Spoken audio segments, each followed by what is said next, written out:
Okay, good morning, everyone, and welcome to the 61st edition of the Coffee Microcaps Morning Meeting. I'm Mark Tobin, the founder of Coffee Microcaps. For anybody who's joining us for the first time, and for all our regular attendees, welcome back to this morning's event. I'm just quickly going to run through a couple of intro slides, and then we're going to get straight into it with our first presenter. But first off, I'd like to mention our sponsor, DMX Asset Management, for anybody who might be looking for a managed fund in the smaller microcap space. Be sure to check out their website for the relevant PDSs. Quick compliance and disclaimer slide. Just for anybody joining us for the first time, the companies we generally have presenting on here every week are under 300 million in market cap, in revenue, and approaching cash flow break even, or indeed are already profitable.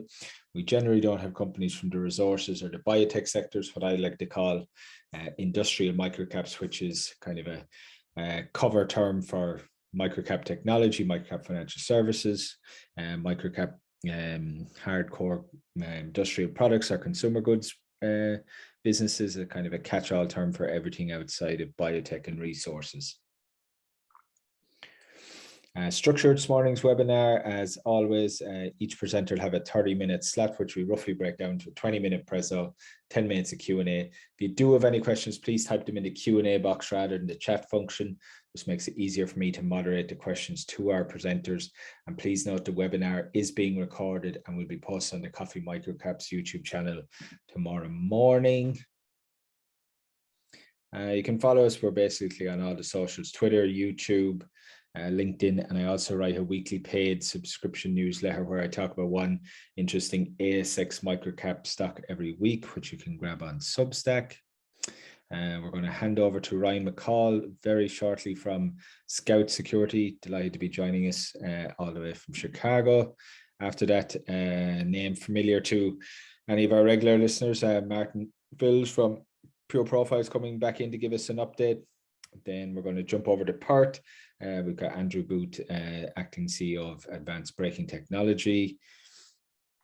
And then we're coming back to Sydney, and another return presenter, Stephen Boland from Acrow, going to be coming in and giving us an update on all things ACF.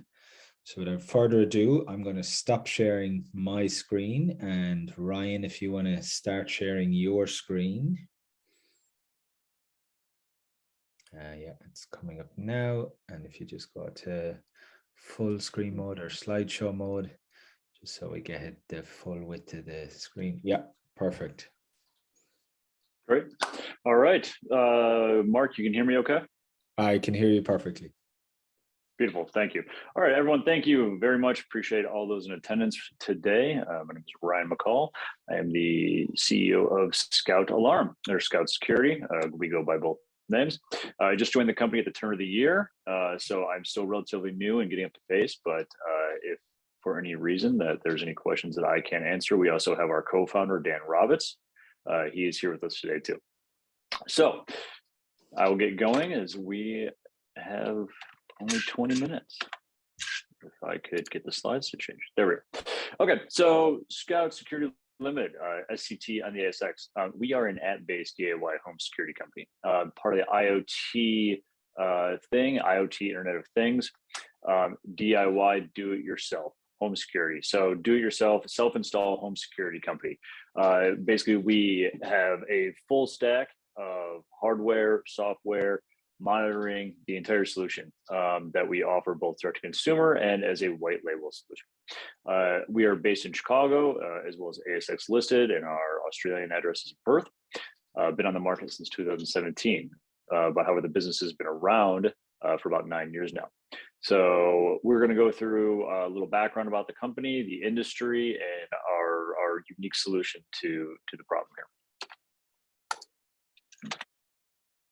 So the DIY home security market is currently valued at $3.3 billion with a near 20% compound annual growth rate. So it's already a well-established market that has huge potential for growth. The way we build this growth and build this revenue is through monthly recurring revenue. So subscription plans for monitoring and video cloud storage, as well as hardware sales, margin on that hardware, and development fees with our partners or non-recurring engineering fees.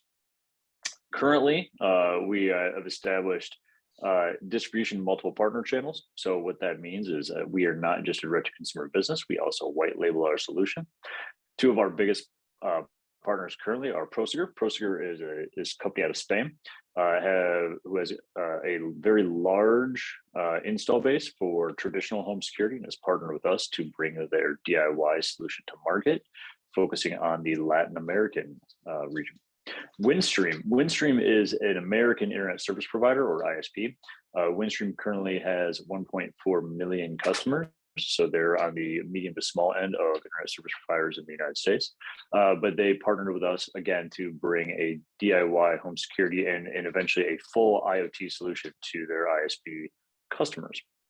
Our technology is second to none. We are also integrated with Amazon Alexa Guard, Alexa Guard Plus, all major IoT platforms, Google Assistant, Hue, and we're an Amazon Fund company as well. So the reason that DIY home security exists is because traditional home security comes with some issues. They're generally expensive, so less affordable to the common person. Hundreds of dollars in hardware and very expensive monitoring and service plans. Generally, the hardware is not smart, meaning not working with your smart devices, not working with your Alexas and your Googles.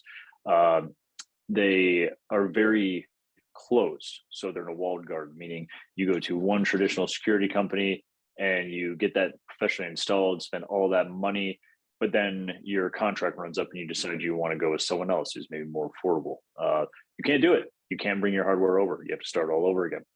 And they're not mobile, so that does not accommodate the multi-development unit or apartment, like as some people might call it, type of living, renters, unique living circumstances, you're moving around. You generally can't take the hardware with you. So DIY solved all of these problems. Looking at the market, not only is the market on an impressive growth streak, but it's essentially very underserved. Currently, alarm penetration through all segments, not just DIY, is minimal at best, with the US being at 21%. So there's huge room for growth, hence the 20% compound annual growth rate. At the same time, professionally installed systems are decreasing in percentage of all security systems, while self-installed is increasing year over year. So what that means is that if you're still doing professionally installed, you're on a declining market, while we are on the rise. And more about the solution. So what you see here is about both what Scout provides direct to consumer and what we offer for any partner of ours. So we provide all of the development, all of the equipment, all of the support required to launch self-installed smart home solutions. And again, not just security. It's very turnkey. We can offer the entire end-to-end. We have our own software platform that we've built from the ground up. And essentially, it shaves years and endless amounts of dollars off bringing something to market themselves. Could many companies with enough money do this themselves? Yes, they absolutely could. They don't have the experience, and they generally see a faster way to market, and that's through us. So our software platform being our app and our backend, we have it built out extremely flexible and extremely well done. We can modify both our workflows, the look, the feel, the colors, the logos on everything, including in our app, to do it relatively quickly and make it custom to any partner of ours. We have extensive hardware experience. The first several generations of our hardware, we designed ourselves and had contract manufactured. Now we work more in the ODM. We source all of our hardware to spec, but we offer an impressive array, anywhere from water entry sensors, motion sensors, obviously the hubs, the keypads, the key fobs, indoor cameras, indoor-outdoor cameras, video doorbell cameras, and we're constantly iterating on these and bringing new products to market, both for ourselves and directly for custom for partners. And then the recurring revenue spot. So we make money on the hardware. Our partners can choose to make money on the hardware or not. They have the option to subsidize if they should choose. Some do. But the real prize is the recurring revenue, and that's 24/7 security monitoring and video cloud storage. And along with that, we also offer the tier 2 and tier 3 customer support should our partners desire. So they don't have to supply that portion of the bit. So end to end, we can cover all of this. The video cloud storage can be spooled up basically anywhere through AWS instances. The 24/7 monitoring is either limited to where we currently have the licenses to do so, which we do so in the United States and Canada, or where we can then subcontract out those licenses. So this is a global partnership, a global opportunity for anyone to get involved in. So again, a little bit more how the revenue model works. So we have 3 sources of revenue. Development or NRE, non-recurring engineering fees from our partners in advance of launch. And these are generally used to subsidize our building out of their specific instance of all of our software, all of our hardware, customizing everything for them. The upfront hardware sales. So to go live, you need to have hardware in stock. So we have it such that our agreements with our hardware partners and the payment terms match up with how we structure our agreements and our payment terms with our white label partners, to where we're able to supply them with hardware upfront and we make small amounts of margin on that hardware. And then the recurring subscription fees that I talked on. So the idea is that no matter if you are an entry-level customer purchasing just 1 or 2 cameras to monitor the inside of your house and have 14-day video cloud storage, or you install a whole home security system, you have 24/7 monitoring, there's always a recurring revenue stream paid out monthly and then annualized that we split with our white label partners. A little bit about some of them that we currently work with some more. So Prosegur, I mentioned before, a Spanish company, very big in Europe and Latin America, more than 500,000 alarm systems installed, focusing with them on LATAM. Windstream, US ISP, 1.4 million household internet subscribers in the United States. And again, one partner in the US that's on the medium to small side of an ISP. And then Zigo by Payless, they basically process payments for residential units across the US and install smart home solutions into multi-development units. So some detail about how we get to the revenue opportunity and how big it can be with a small number of customers. Since I have some time, I'll spend a little bit more on this slide.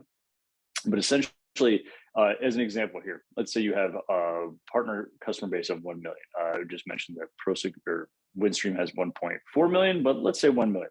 And that our penetration rate for target of those existing customers only is 10%, leading to 100,000 customers over time. Looking at average hardware sale on the entry level, that's cameras only. On the full service, that's cameras and security system. The hardware sale, 10% margin, which is very reasonable. So $8 or $47 per customer.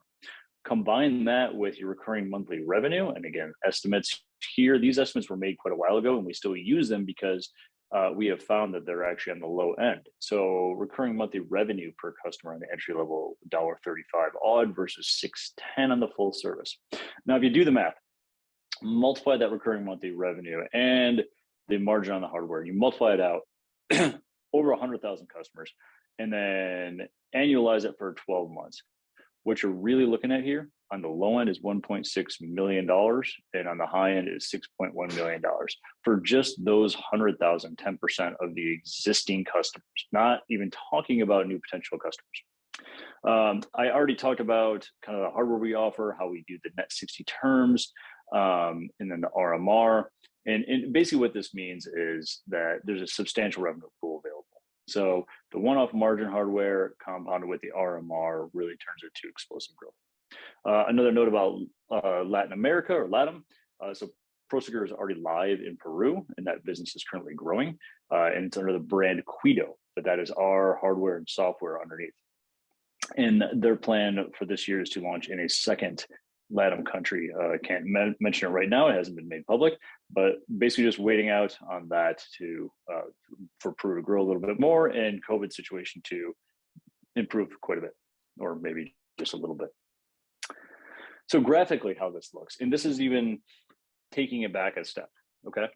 So if we look at only 50,000 units, so half of the customers I showed in the previous one. So a total install base of 50,000 customers. And we assume that growth rate for purchases or installs is 20% per month, and the blended recurring monthly revenue is $4.70. So blended meaning a mixture of entry-level cameras only and full security installations. Monthly recurring revenue, once all 50,000 are installed, is $100,000, turning to annualized monthly recurring revenue of $1.2 million. Now, that's given these assumptions of 20% growth rate per month and $4.07 per unit. However, what we found is in reality with our Windstream partner is that the recurring monthly revenue is closer to $8 per unit per month. So $8 per customer per month is the recurring monthly revenue that we're seeing on average, the blended. And the growth rate just from January to February was 59%. Their sales increased 59% from January to February. And mind you, that is not to their existing customer base. That was only to new customers. This partner is growing at that rate without even yet selling our service into their existing customer base. So what that leads to. So as I said, Windstream is only selling into a new customer base, not their existing customers yet. We launched in September 21. Since then, the annualized recurring revenue, the recurring revenue that we have from those sales is greater than 200,000 Australian dollars. The attach rate is at 15%, as in that's the success rate through the sales for new customers. We had modeled 10% prior. The ARPU, average revenue per user, $8 instead of $4.70 we modeled prior to going live.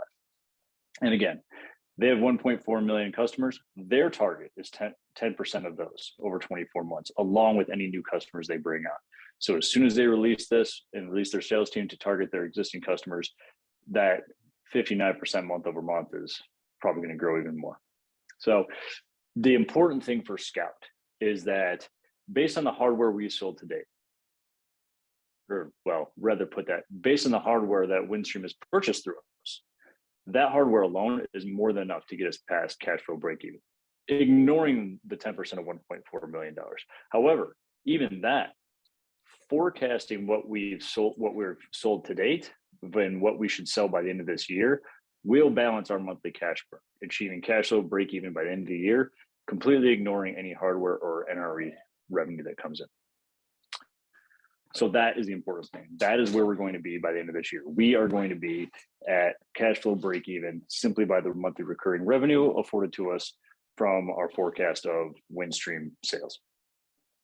Along with that, in December, we signed an agreement with Hyperion Partners. Hyperion Partners is what's called a master agent for telcos in the United States. T-Mobile is their biggest customer, meaning that they sign contracts on behalf of T-Mobile with vendors and suppliers like us. So that allows us into that space. Along with that, we're signing resell and referral agreements with them because Hyperion has their own small to medium business sales staff and customers that they're going to then and find referrals and resell our services into these SMB partners. Already mentioned Procedure, and they're growing into another international customer. So what that comes down to is this. Scout solution, our Scout, what we call powered by Scout or Scout powered, is proven. We have 9 years experience, multi-pronged. We're selling into multiple white label partners and direct to consumer, recurring monthly revenue streams through the subscriptions, high margin.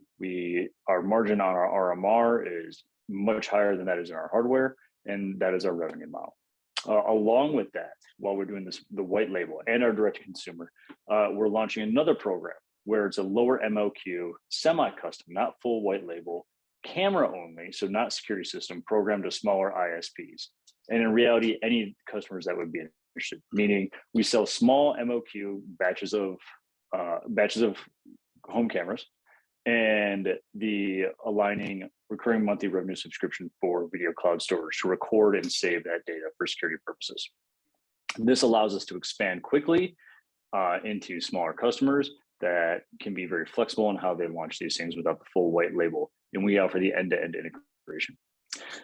Other telco and ISP partners we talked to, our partnerships with Windstream and ProSecure gives a huge advantage. No one else has been successful in this model so far than us. So everyone we talk to points back to those and says, well, if you did it with them successfully, you could do it with us successfully. Currently, we are in negotiation with several large partners at varying stages of the sales cycle. Really looking forward to some more announcements later this year and into next year on how those new partners coming to market.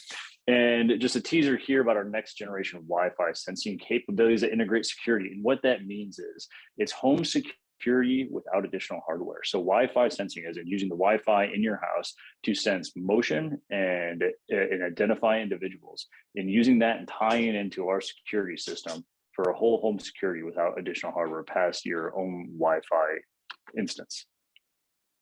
And I'm going to go through this really quick because I'm now down to my last 10 minutes. Back in December, the entire board of directors of Scout agreed to lead a $200,000 share placement at 8.75 cents a share. This is 3x the price of that time.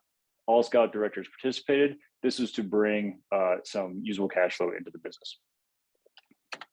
And then along with that, we were able to extend a term of a note that we had that would have been expiring later this year to 2023. So that is no longer a concern. And we raised a new $450,000 note. All of these were approved at our EGM on February 18th.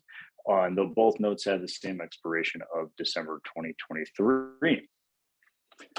And that in this snapshot of our board and our current share situation. It was 4.3 cents as of the creation of this presentation, the lodging of it yesterday. It has now risen, at least it had yesterday by a few cents. And that is what I have for you today. So with 9 minutes left, we're happy to answer some questions. Cheers. Thanks, Ryan. I might just kick it off if I may. If we go back to the kind of lower end product that is going to be coming out, maybe if you could compare, contrast that to, you know, the kind of Ring video doorbell, and like what would be the kind of differences between the two of them, because it sounds like a very kind of similar product. Right. So what this is it's indoor outdoor security cameras. So not a video doorbell, but a standalone camera connected over Wi-Fi, can be placed anywhere inside or out. And the idea is that we facilitate other partners to sell these. You know, say smaller ISPs that maybe have 50 or 100,000 subs, or very small telecommunications companies, or even if you really wanted to, your local hardware store. So instead of having to buy minimum order quantities from your manufacturer in Asia of 10, 20, 30,000, we're enabling to sell in 250, 500, 1,000 lots. We sell them to these partners who then turn around, resell them at their own markup to their customers. And then we split the recurring monthly revenue with them. So it allows them this kind of semi-custom or resale entry-level home security system that they otherwise would not be able to do because they don't have the background to have any of that. One thing to add there, Mark, sorry guys, this is Dan jumping in. So we use the same camera supplier as Wyze, and you know, Wyze is moving millions of cameras a year. And so the access to that quality of a camera at a price point that is super competitive would be impossible for a lot of those smaller organizations to get access to. So that's really what we're doing, through our volume ordering with Windstream and others, giving access to that camera to smaller partners, and instead of one or two massive partners per year, being able to onboard tens of smaller customers a year to augment and diversify our partner portfolio. Okay, thanks, Dan. If I could just look at Peru for a second, which I think has been going for about a year now. Are you able to give some more details on that, Ryan or Dan, in terms of attachment rates, revenue per user, kind of like the Windstream example, but kind of going back, okay, well, this is what we kind of expected, or the ProSecure guys expected, and kind of this is what has kind of eventuated over the kind of first like 12 months of that rollout? Yeah, so, essentially the way ProSecure has rolled out Quito in Peru has been much more slow paced than what Windstream has done. I don't think we're in a position right now to make those exact numbers public, as Prosegur has not. But needless to say is, they had, and we experienced, we'll call it growth pains, right? Prosegur was very used to the professionally installed model. And I think, as we grow and we advise them about how the DIY model is slightly different, it took some time to get that across. The important thing is that the program is a success. It is growing, and they have positioned to launch in the next country here in this calendar year. Okay, great. One from the audience. What is the conditions you're waiting, or maybe not you, what is the condition you're waiting on start selling for Windstream to start selling to existing customers? Is it just planning about how that's actually going to go live, or is there something else that's kind of holding up moving into that phase? Yeah, so the main thing is that, we use the idiom run before you walk, right? Or walk before you run. The other way would be weird. So essentially they wanted to launch this and use new customers in two respects. One, to make sure we work out all the kinks in the hardware and the back end and in the sales process. And then two, use it to entice new customers to join Windstream. When they will launch to their existing customer base, the only thing I can say is new, or is soon. I actually will be at Windstream's corporate headquarters all day tomorrow for some kind of semi-annual business updates, and I expect to learn more then. But until they make that public, we're not allowed to make that public. But I expect it to be soon, definitely this year.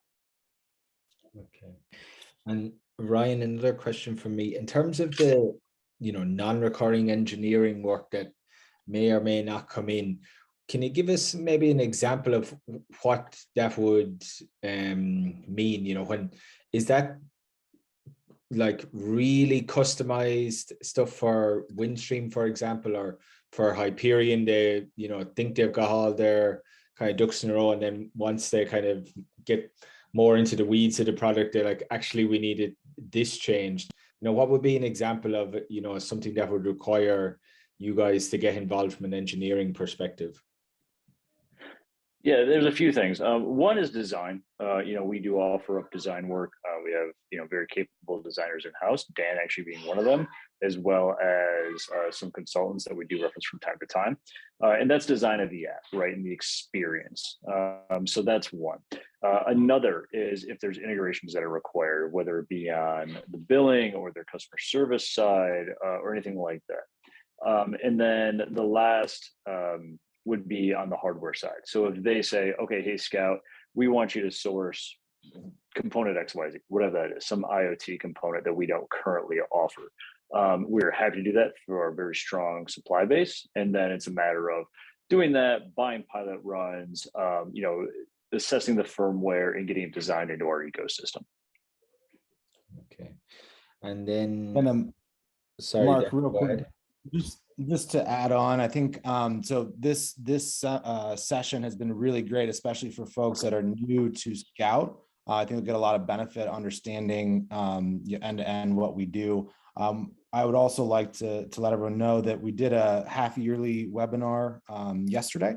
That recording is available. We do dive into a little bit of more details on why Prosegur has been a little bit slower than Windstream, and there's a lot of market dynamics for that. We explain in the half-yearly webinar. We also dive deep on the NRE fees. Again, those range from $50,000 to $500,000.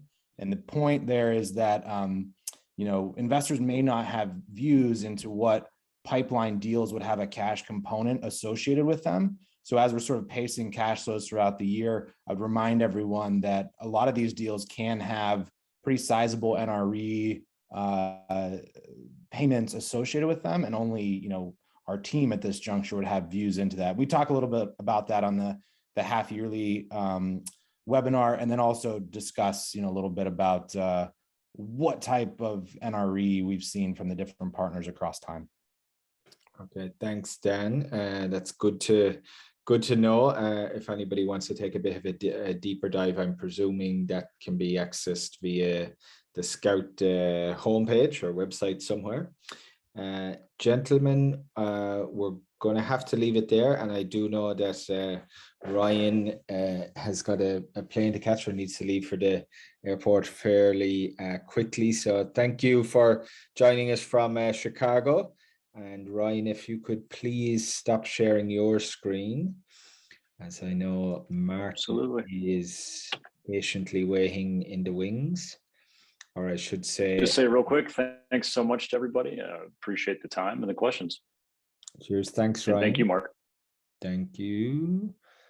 So Martin, if you want to start sharing yours, and I can see we're also, we've got Martin Filz, the CEO of Pureprofile on here, and we also have Melinda Shepherd, CFO from Pureprofile on here as well.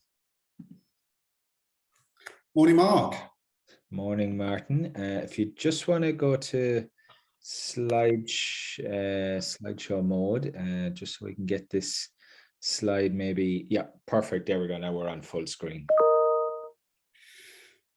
All right. Well, Mark, thank you very much for hosting us again, and welcome to everybody who's joined the presentation this morning. Pureprofile has spoken a couple of times before, and we're really proud to support this channel.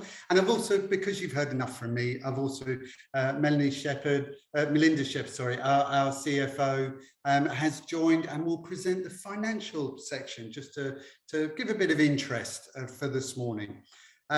So for those of you though that haven't met us before, we are a 22-year-old business. We floated in 2016 on the ASX.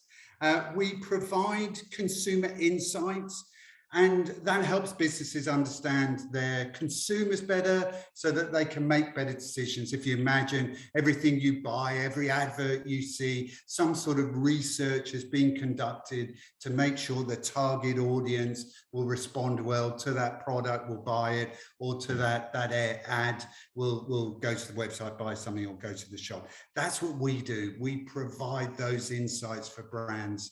And then we help them deliver a more effective media campaign at the end. So really crucial to every part of a product life cycle, and everything you touch and feel has had some sort of research on it. The middle column here, 3 areas that companies give us money. The first one is data and insights. That's that core way of understanding consumers, running surveys. For example, we have 20 million consumers around the world that brands are every day, every second asking questions about why did you do this, or what product did you buy? How did that make you feel? What will you be buying next? That's what we fundamentally do. It's about 60% of our revenue. About 30% of our revenue today is then pure amplify media. So we then deliver campaigns based on what we've understood. So understanding those users more puts us in a better position of delivering a campaign that will work more effectively than organizations who just rely on maybe a bit of behavioral tracking. For example, I search for a bicycle on Google, I then go through to another website and I see bicycle ads. That's behavioral tracking. We actually do it based on actual interests, actual sentiments. We get a much better response for our clients. So that's about 30% of our revenue. And then the remaining 10% of our revenue today, but that's growing very, very quickly, is our self-service, our SaaS platforms. 3 main products. We have Insights Builder that enables organizations, again, to query, to get insights from the 20 million people without ringing us up. We have Audience Builder that allows companies to build insights platforms from their own really large memberships. For example, Flybys, we've talked about that before. They started to use that service in April of this year.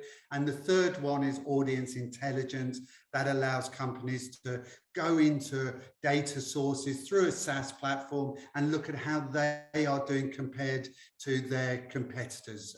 Maybe that's by geography or demographic, and they can look at spend, etc. So 3 key SaaS products, and that's what we do. We actually do that around the world. So when I joined 19 months or so ago, we were in 5 countries around the world. We're now in 8 countries. We opened up Singapore about 15 or so months ago. Mainland Europe, we opened up in January of last year. Both are cash flow positive within a couple of months. And we just opened up the Malaysian office a couple of weeks ago. So this is a big part of our strategy, rolling out globally from that strong Australian base that we have. We have 767 clients globally, roughly, 767 clients globally, 186 staff, and we have about a 95% repeat rate from our clients, which is 31.6 million in revenue, and that annuity revenue is growing, that 5.8 million of SaaS revenue that allows us to be a really predictable moving forward business. So truly a global business today and expanding into other markets. So with that said, I will switch over to Melinda. Thanks so much, Martin. So I'm going to present the financial results for the half. So we've just released our audited financial results for half 1. Our revenue was 44% up year on year to 20.8 million. Our EBITDA was 53% up to 2.5 million. And our net operating cash flow was 558% up with a positive of $1.9 million. You can see also here our business unit revenues. So all of them were up year on year in our APAC region for our data and insights business. In the UK, EU and US region, the data and insights business was up 53% to 5.1 million. And our SaaS platform, which Martin talked a little bit about in the last slide when he talked about the 3 products that we have in services, was up 339% to 2 million for the quarter. I'm sorry, for the half. And then Pure Amplified Media was up 46% to 3.5 million. We're also very pleased to say that our cash at bank closed at 4.7 million, which was actually 52% up on the same period last year in December 2020. If you go to the next slide, please. So we also wanted to give you a bit of a snapshot into how half 2 is going. So you can see here that Jan FY22 finished at 2.6 million, which was 38% up. If you actually look at it from a year-to-date perspective, we're right on track where we were for half 1. So year-to-date revenue is still at 44% up year on year, and we're really, really pleased about that. Just one point to note is our business at the moment is really Australian-centric. Obviously, our strategy is actually to grow revenue outside of Australia. Australia obviously is impacted by seasonality because we're mostly a business-to-business company. So that means that when our clients are on holidays over the Christmas period, then that does lead to a slightly lower revenue for the month compared to what you would see if you looked at our results for November and December. So you can see here also our business unit revenue is very consistent with what you saw for the half 1. So the business continues to grow strongly. We've got really strong momentum going into half 2. And we're also really pleased to announce that we remain on track for achieving the top end of our EBITDA guidance, which we gave after the Q1 results came out of $4 to $4.4 million worth of revenue, of EBITDA for the half. If you go to the next slide, please. So cash flow, again, really important for us, something that Martin and I heavily focus on. We want to make sure that the business is cash flow positive. That allows us to continue to reinvest in the business and reinvest for growth. We don't want to use our cash flow. We don't want to have to raise capital to grow the business. So we are really focused on making sure we get the balance right of investment and getting growth at the top and bottom line. So we had a really strong half. You can see the operating cash flow of 1.9 million, as I said in the prior slide, versus actually 0.3 in FY21. We did have some proceeds from some exercises, some share options during the half as well. And you can actually see also, if you look at the lease liabilities, that's actually come down from the prior period, as we've actually had some savings in occupancy expenses over the COVID period where we didn't have an office for some of our regions. If you go to the next slide. And this is actually a really great slide to give you some context around where the business has been over the last 4 years. You can see very clearly here that we've got a lot of momentum from a revenue perspective. So lots of really good, strong top line growth across all our business units. And really importantly, you can see over the last 4 years that we've consistently grown our bottom line EBITDA result.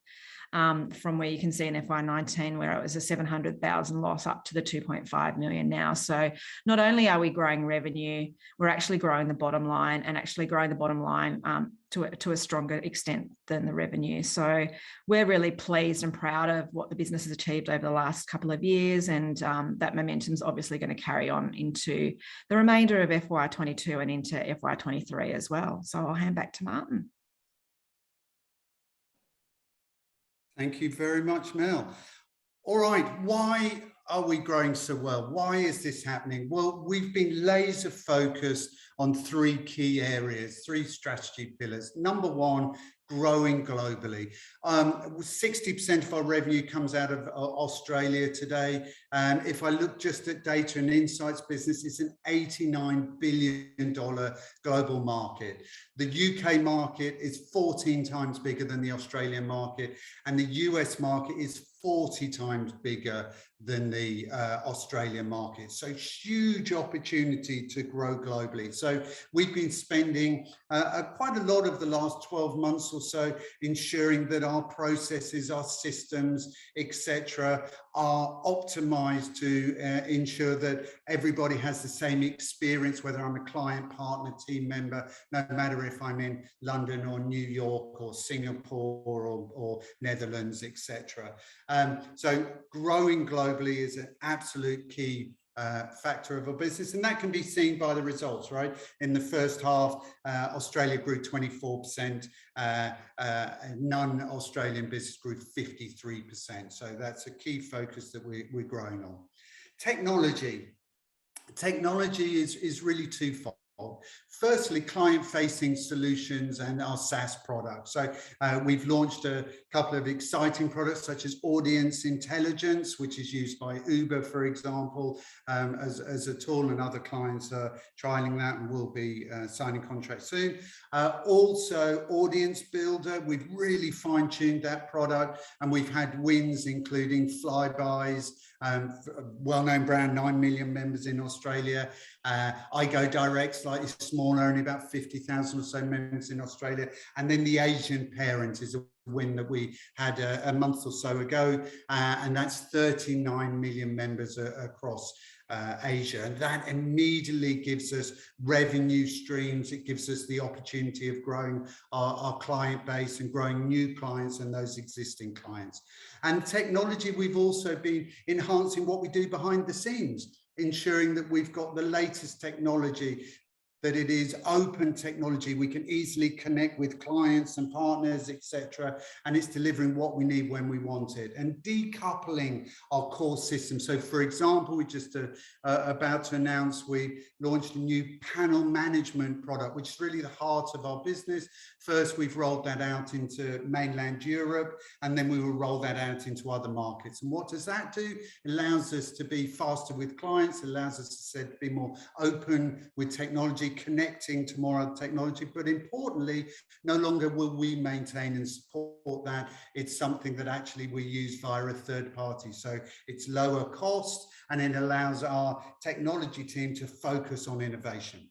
And if you've got a global business, you've got better technology, then that helps our data and insights and media advertising businesses to grow. And again, being focused on what we're famous for and what those 700 plus clients come to us to buy for. Why do we also grow so quickly? Because we're seen as an industry leader, because 22 years old as a business allows companies to have confidence in the insights you're giving them, because they might be making multi-million-dollar decisions, and it allows companies confidence that you'll run campaigns that will work. In actual fact, approximately 20% of the ASX 200 uses Pureprofile today, either directly or through partners.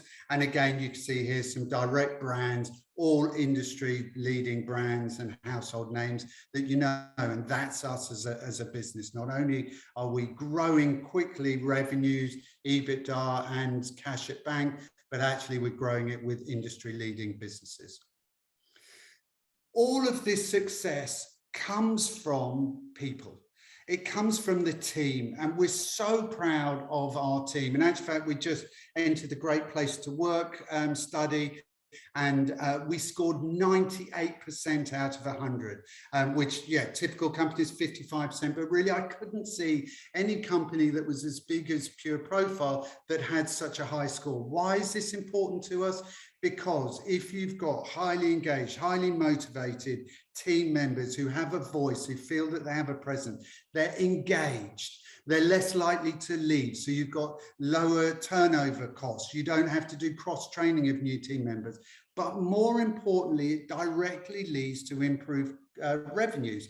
And why does it lead to improved revenues? Because they're passionate about solving clients' needs. They're passionate about working with clients. They will go the extra mile. And so that means clients want to work with you and want to spend more with you. And in turn, our client satisfaction, which is called Net Promoter Score, is 83. Anything above 73 is world class. And what that means is you've got satisfied clients and you've got over a 90% client retention rate, which is what we have. And this is why we spend such a lot of focus in ensuring that we've got the right environment for team members to be in. It directly hits results. We also monitor key KPIs. So 51% increase in revenue from regions outside of Australia. Drop down a couple, 35% increase in active clients outside of Australia. That means they will become larger clients moving forward. And then we've got 201 million ads produced in the first half last year. As that number goes up, all three directly hit revenues and then EBITDA, and it flows to the bottom line.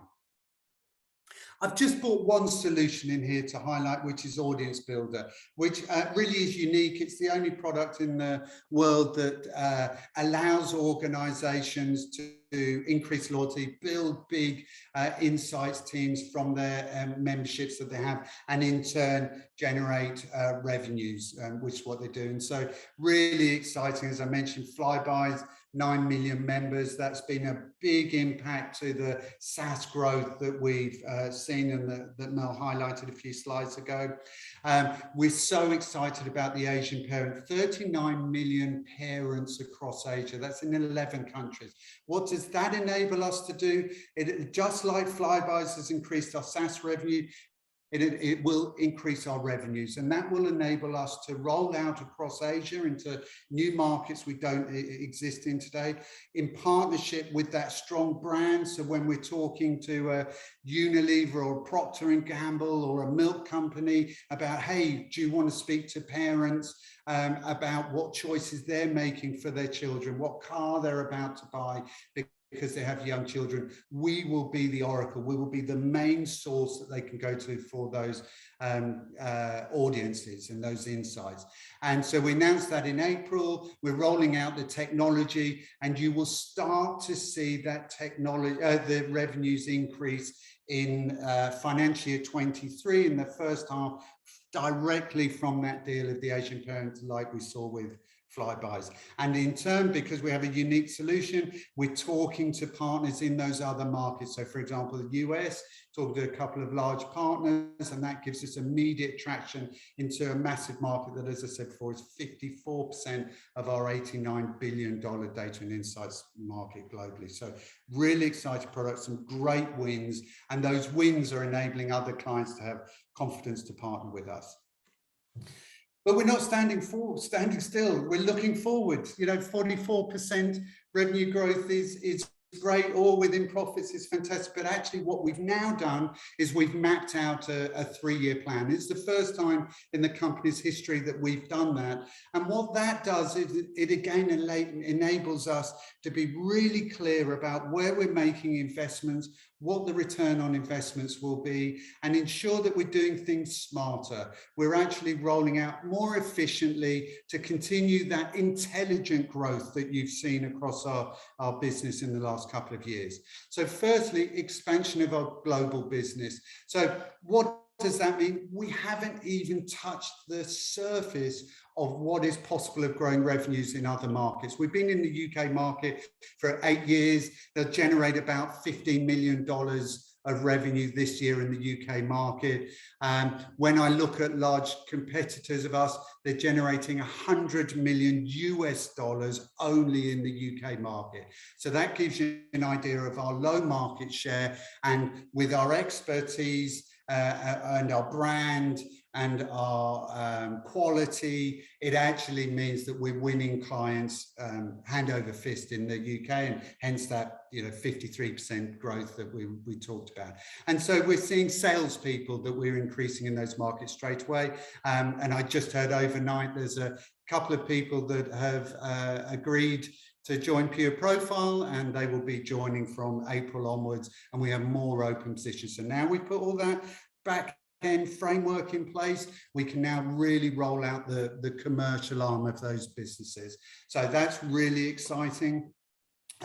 Doubling down in Singapore, as I said, we've been there about 15 months or so, got a great partner now with the Asian parent. That business doing a couple of $1 million a year, again across Asia, has the potential of being $5 to $10 million quite quickly. We're adding salespeople into that market. Mainland Europe, we were looking initially at the 3-year plan and actually rolling out in Germany and France and Spain, and what we actually said for this year, let's double down in the markets we already have. And so we're doubling down into mainland Europe, where we already have a business, and it's easy to add those people. So that's really exciting. People continue to invest in our team, continue to be the employer of choice, rolling out industry leading technology, and also being client focused.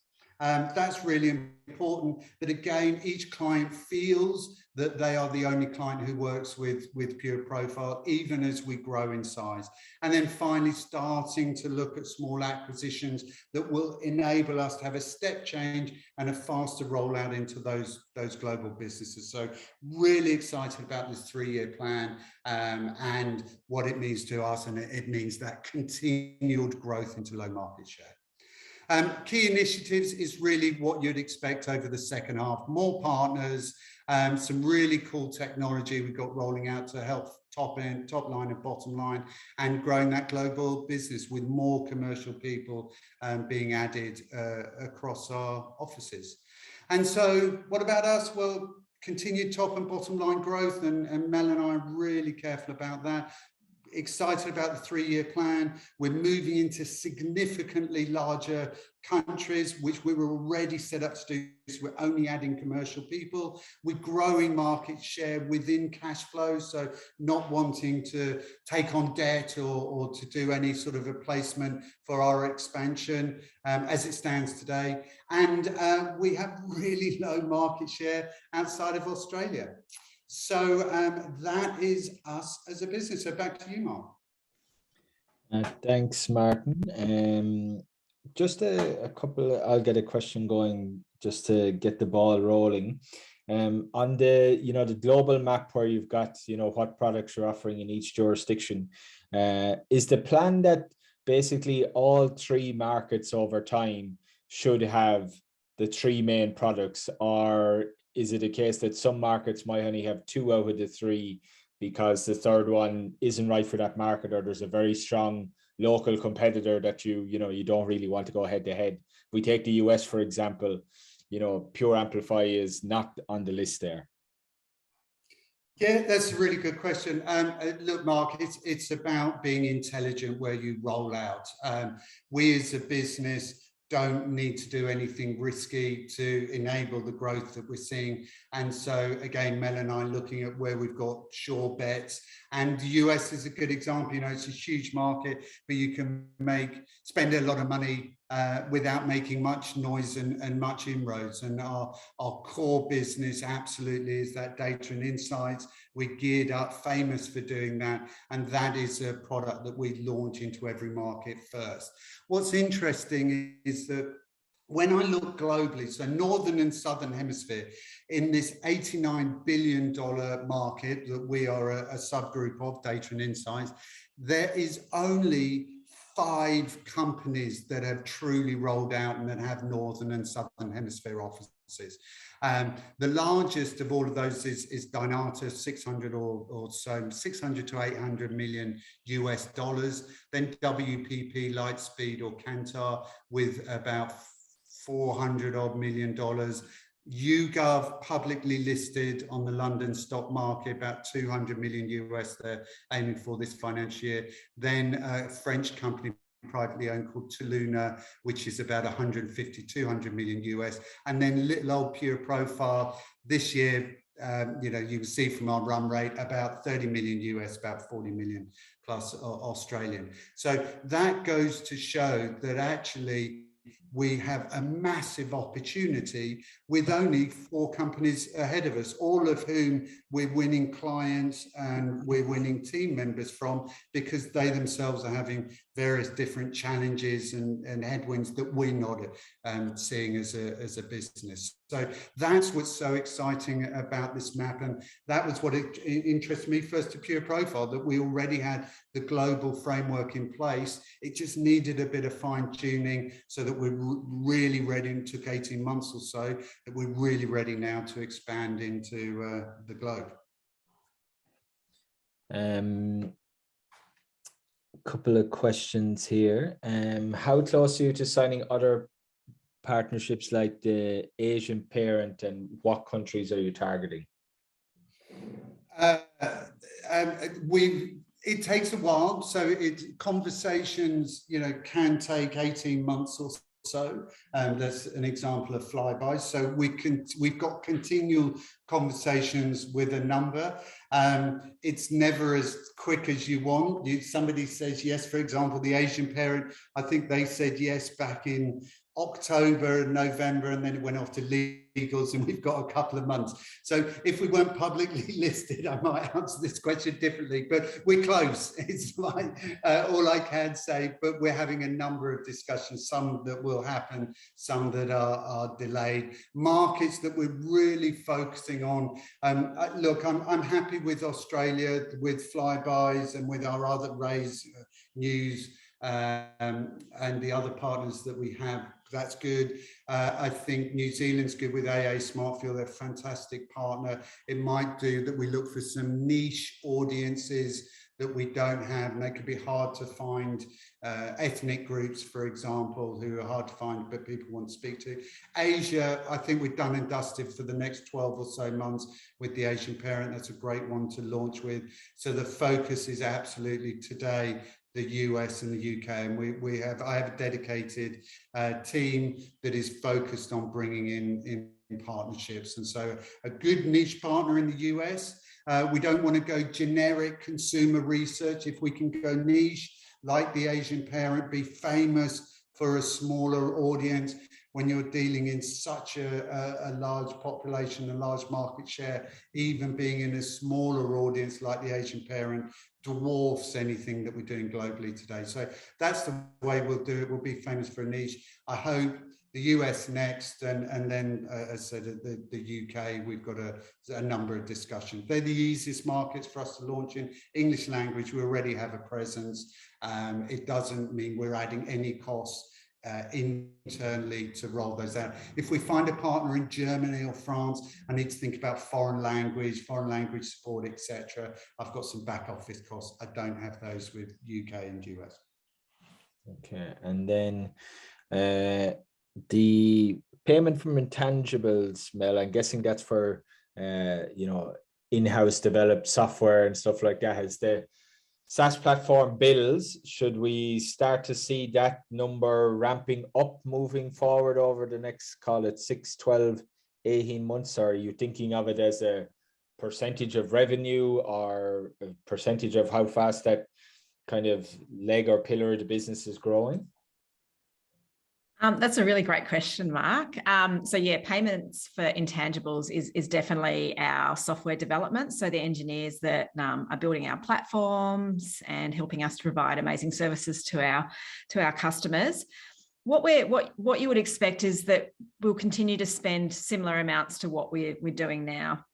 So one of the things that I think has really changed with our organisation over the last couple of years is our new CTO that came in, John Griffin, he's been in the role maybe about 18 months now. He has a very different mentality to previously what the company's CTO had previously, where we actually look at not necessarily building everything in-house ourselves, but looking at what's the best of breed technologies that are out there that can actually give us a bit of step change in innovation quickly.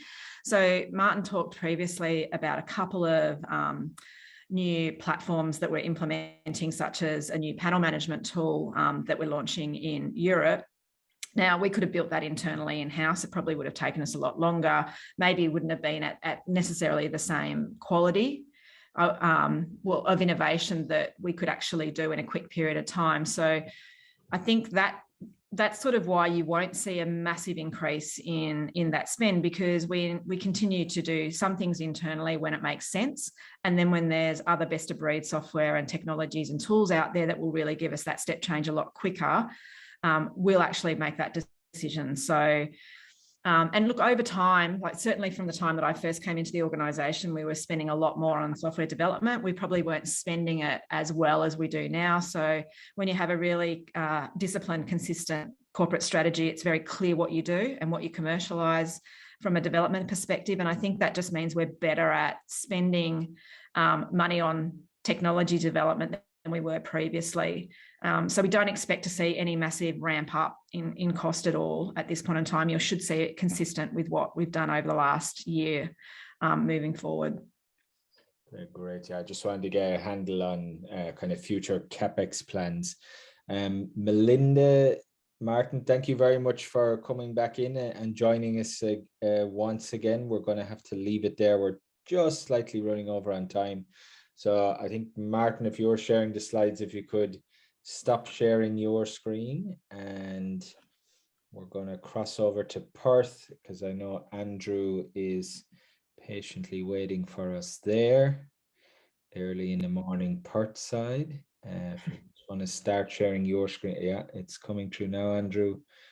And if you just go to slide, yeah, perfect. It's full screen mode now. Good morning. Can everyone hear me? Good morning. I can hear you, Andrew, loud and clear. That's great. Thank you, Mark. My name's Andrew Booth. I am the acting CEO for Advanced Braking Technology, and I'm delighted to present our first half year results for FY22. Our brand mantra at ABT is protecting your brakes from the environment and protecting the environment from your brakes. And I'll explain a little about that in the next few slides. ABT has been around for 20 years of successful original manufacturing of sealed brake technology. Our focus has been on innovation, safety, and environmental responsibility. And I'll just pause here just to provide you with a bit of background context to ABT.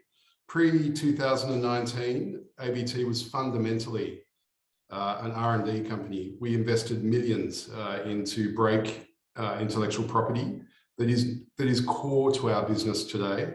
Post-2019, ABT has successfully pivoted to a commercialization format with a management team that have the skills to take this business forward and continue with the momentum that we're currently experiencing in 2022. Safety is core to everything that we do. It's our mission statement. ABT designs and manufactures braking solutions that protect people and protect the environment. This foundation principle positions ABT strongly with our blue chip customer base because it directly mirrors their safety and governance principles, particularly in industries such as mining, both above ground and below ground. Our first half year results reflect sales that are up 11.8%. We continue to have strong growth in margin, and we have a balance sheet, a strong balance sheet to support future growth options.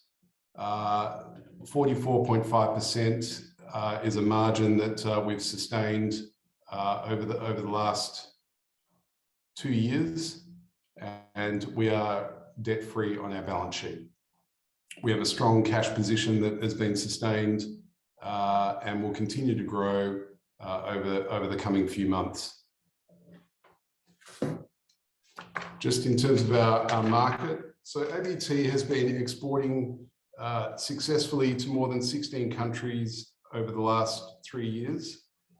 ABT has successfully established an international footprint via our global mining customer base, and ABT is well positioned to leverage strong demand that we're seeing in ESG, environmental, social, and governance, that's trending particularly in developing as well as mature markets internationally. So you can see here that we've got a strong domestic footprint in Australia, and we've got established distributor relationships in these offshore markets, particularly in markets where we've got strong resource and mining.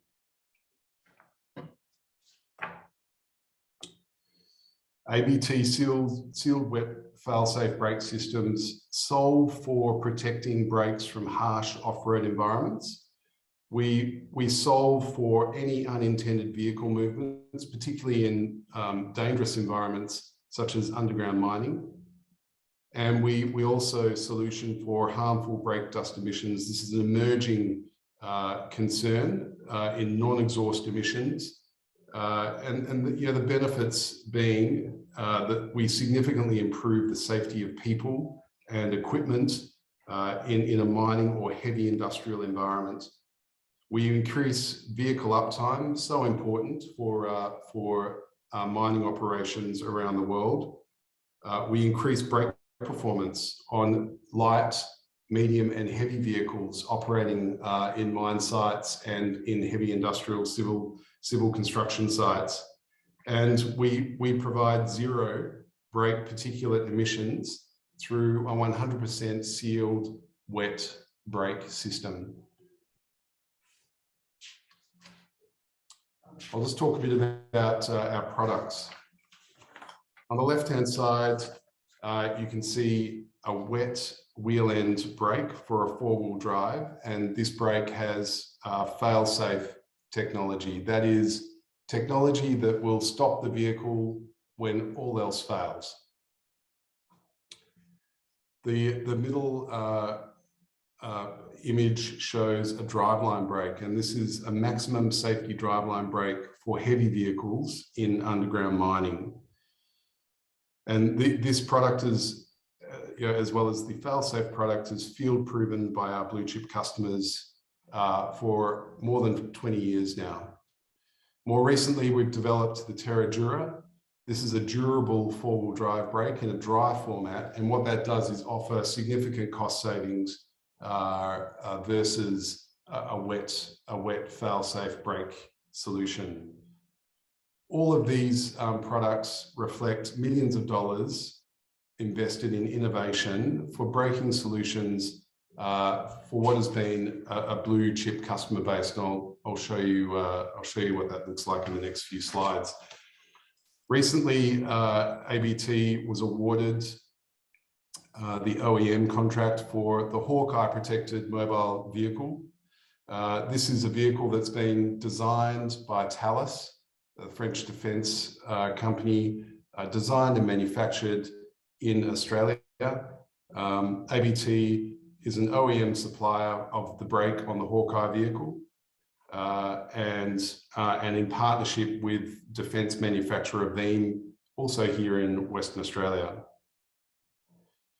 We continue to focus on innovation that addresses automotive megatrends of autonomous, electric and connected vehicles. And it's this kind of strategic partnership with a blue chip customer such as Thales that ABT will continue to leverage, maintaining our IP and enjoying a strong offtake opportunity off the back of that strategic partnership. These are some of our customers that make up our customer base. ABT continues to grow with our blue chip customer base here in Australia, as well as following these clients, these customers into offshore international markets. We continue to grow and diversify our revenue from strategic partnerships jointly with some of these blue chip names, and we've got a number of opportunities in train at the moment with a number of these customers. These customers have provided ABT with a long and loyal strategic relationship. They know the benefits and they know the value that our products provide them in terms of safety, in terms of strong asset management, and in terms of protecting the air quality in some of the most dangerous environments in the workplace.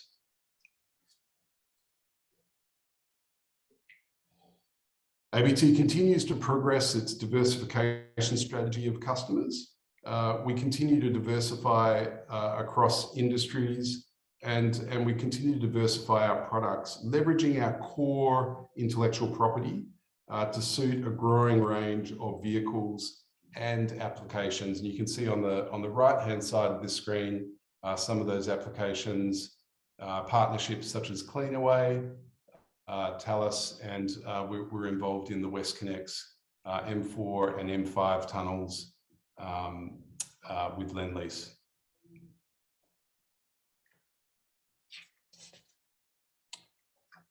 Our pipeline opportunities are very strong. These include growing demand for safety and environment solutions in global mining, in civil construction, defence, rail and road transport. I'll just have a look, tell you about our financial performance. We're very proud to be illustrating these results to the market. ABT has delivered a very strong first half result, sustaining healthy gross margin despite inflationary pressures that we have seen in supply chains globally. Revenue is resulting from the sale of braking systems, and that accounts for about 50% of our operating revenue. The balance is in parts, consumables, and installation services. Our cash position has sustained an increase to $1.57 million, and our operating cash flow is slightly lower due to a pending R&D tax offset refund of $540,000 compared to last year being received in the first half of 2021 of $530,000. So you can see here that ABT is continuing a trajectory that's a strong one. You can see that there's not a great deal of volatility or seasonality in our revenue and our profit. Our operating revenue increased to $5.32 million. As I said, we've got strong gross margins and a positive operating cash flow of $300,000 year to date. And that's a first half year result versus a full year that you can see in the dotted line. Some guidance there around revenue. So what's our strategic outlook? Well, our outlook is bright. We're leveraging and will continue to leverage our core intellectual property of blue chip customer base.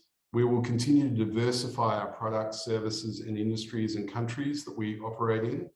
And what we're providing our shareholders with is growth that's a balanced scorecard of growth, both organic and inorganic. We're in a number of discussions, predominantly in our integrated supply chain around some acquisition opportunities, as well as strategic partnerships leveraging that really strong blue chip customer base. And it's those partnerships that we really want to deepen and continue to grow, and really leverage that loyal, strong relationship that we've had for a number of decades now. Leveraging those strategic partnerships for development where ABT retains intellectual property, but enjoys a strong offtake at the back of that opportunity. We will continue to drive innovation and diversification and achieve scale through partnerships and acquisitions. We want to position ABT for future growth, as I said, in those automotive megatrends. Autonomous, electric and connected vehicles is where we're really focusing strongly on. Western Australia is a global leading hub for autonomous, and that's been, of course, driven by the enormous resources that the mining industry offers, as well as controlled, sustained environments where they can pilot and trial autonomous prototype environments, both for electric as well as connected vehicles, light vehicles through to light, medium and heavy rigid trucks, and then into yellow goods. We're moving towards a driverless working environment, and ABT fail-safe brakes provide a fail to safe solution in these environments.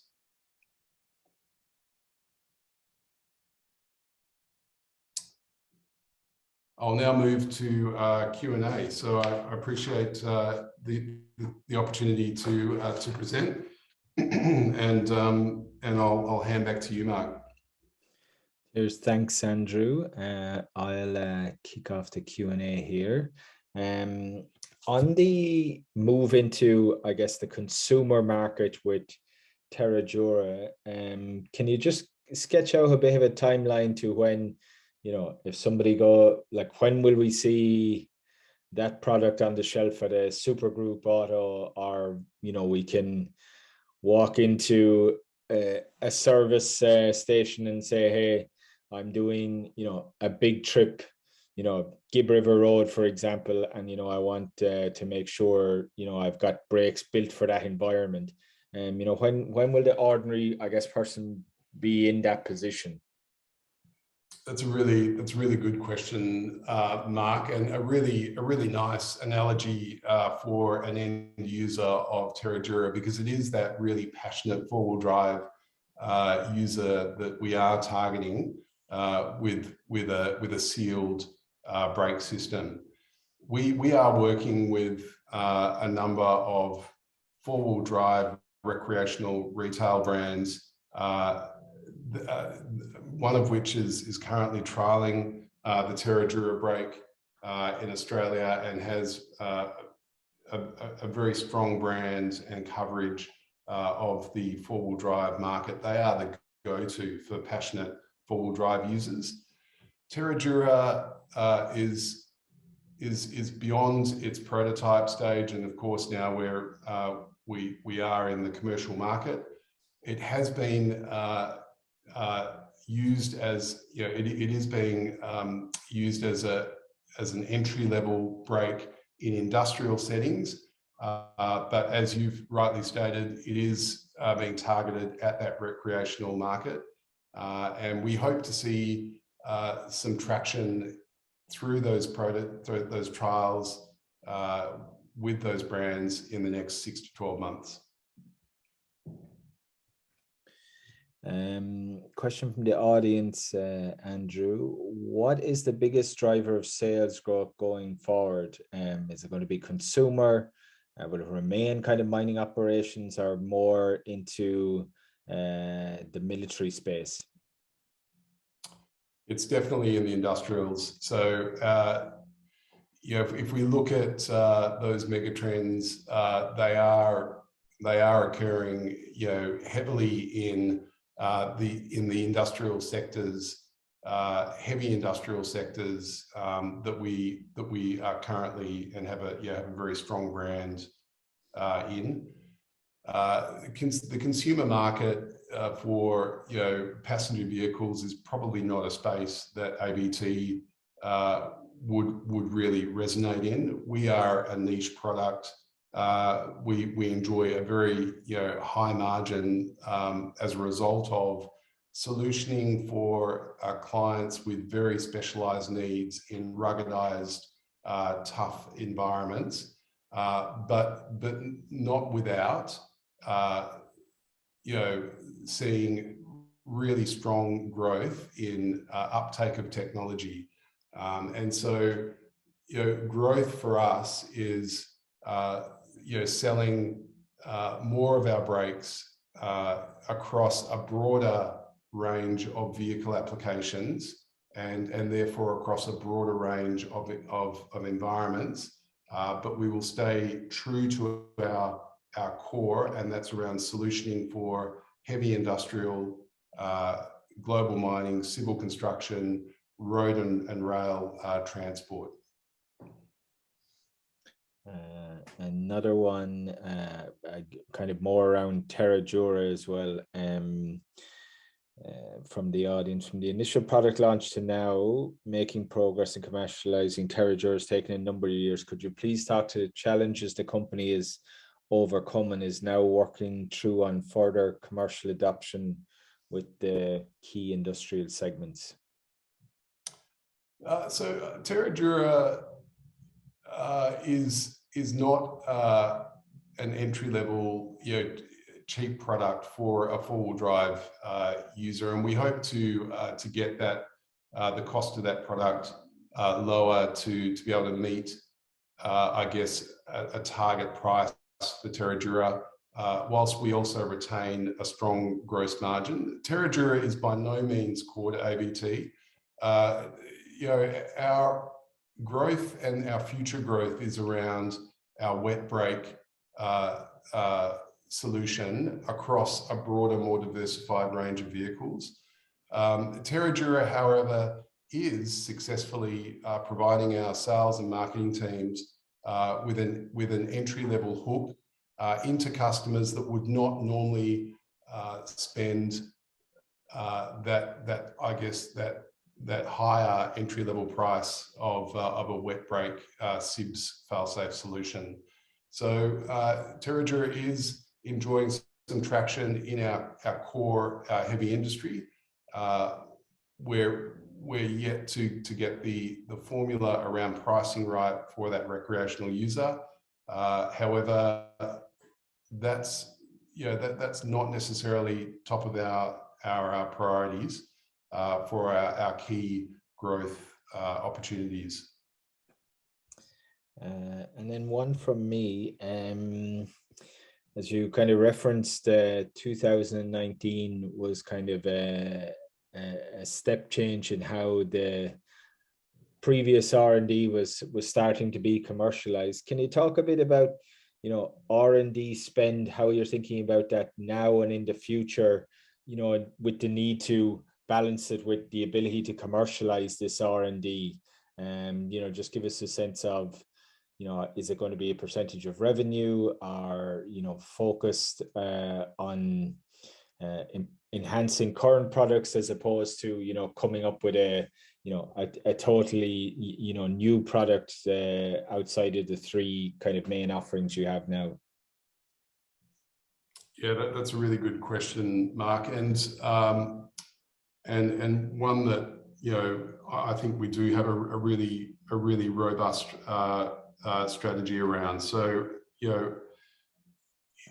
if I use the Thales Hawkeye example of a strategic partnership where we've developed a product that has provided us with entry as an OEM supplier for the first time into a new industry such as defense. That was a partnership where we enjoyed a co-development relationship with a multinational brand such as Thales.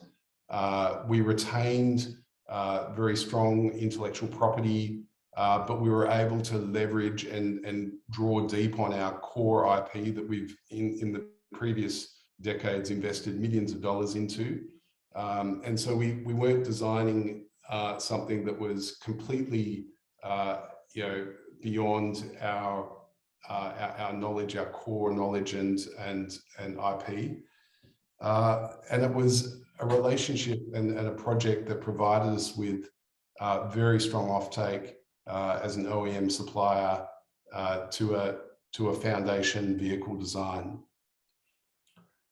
If you look at our strong customer base in BHP, Glencore, Fortescue Metals, Barminco, it's these strong relationships that we're working on, strategic partnerships to solve for developments and journeys that these customers are going on in automated, electric and connected vehicle fleets. So being able to solve for some of these quite large technical developments, as well as provide a solution for an increasing environmental compliance regime that will continue to grow around non-exhaust emissions. That piece, as well as technology, if we can solve for that in a strategic partnership that we've proven has been a very successful formula for us in Talus and Hawkeye. It's those kind of strategic partnerships that we're working on for the future.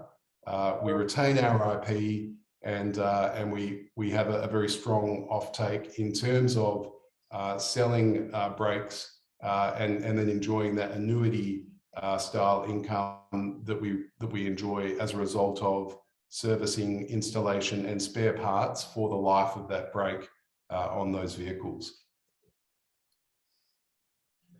And a question around acquisitions.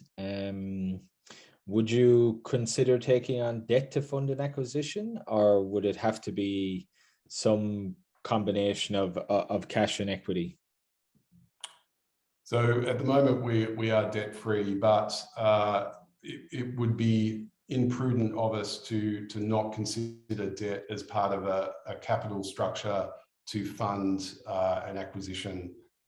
Given where interest rates are at the moment, and given the fact that we have a very low leverage and gearing on our balance sheet, debt will absolutely be part of that mix, and will protect our shareholders against unnecessary dilution.